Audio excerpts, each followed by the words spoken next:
আমরা গণতন্ত্রের জন্য লড়াই করি, যারা গণতন্ত্র পুনঃপ্রতিষ্ঠার জন্য গুম হয়েছেন, খুন হয়েছেন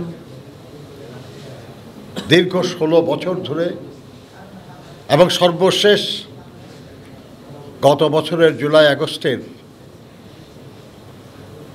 ছাত্র শ্রমিক গণঅভ্যুত্থানে যারা জীবন দিয়েছেন তাদের স্মৃতিকে ধারণ করে।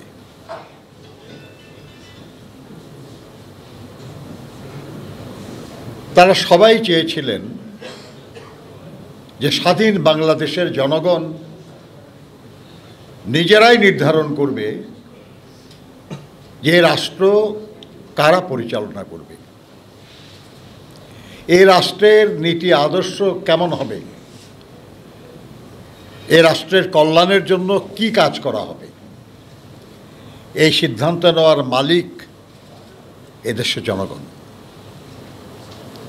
আর জনগণ সেই ক্ষমতা, সেই অধিকার প্রয়োগ করে তার ভোটাধিকারের মাধ্যমে, যেটা বহু বছর ধরে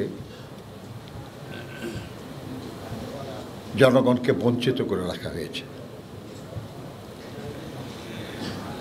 এই অধিকার প্রয়োগের বাধা ছিল ফ্যাসিবাদ, এই অধিকার প্রয়োগের বাধা ছিল স্বৈরাচার। সেজন্যই আমাদের দাবি ছিল যে সেই স্বৈরাচার বা ফ্যাসিবাদের পতন ঘটিয়ে একটা নির্দলীয় নিরপেক্ষ সরকারের অধীনে নির্বাচনের মাধ্যমে গণতন্ত্র পুনঃপ্রতিষ্ঠা করা। এটাই ছিল এক দফা দাবি।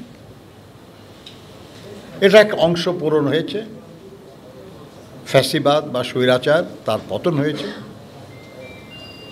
কিন্তু এখনও জনগণের শাসন, জনগণের নির্বাচিত প্রতিনিধিদের মাধ্যমে শাসন অর্থাৎ গণতন্ত্র পুনঃপ্রতিষ্ঠা হয় নাই।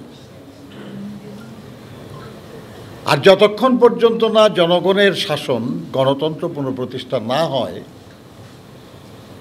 ততক্ষণ পর্যন্ত রাষ্ট্র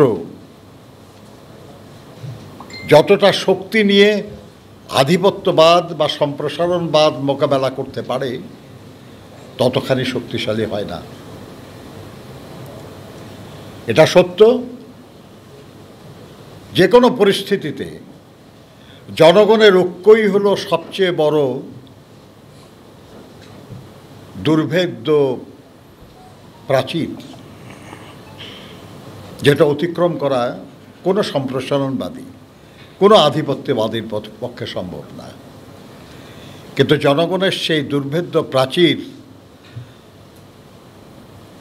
গড়ে ওঠে জনগণের সম্মিলিত চেষ্টার মাধ্যমে। আর সেই সম্মিলিত চেষ্টার ক্ষেত্রটা প্রস্তুত হয় গণতান্ত্রিক প্রক্রিয়া। সেজন্যই বারবার আমরা বলি গণতন্ত্র পুনঃপ্রতিষ্ঠাই সময়ের দাবি। এই সরকারের বিরুদ্ধে কোনো অভিযোগ করা, বক্তব্য দেওয়ার আমরা মনে করি না আর কি যে এখন সময় হয়েছে।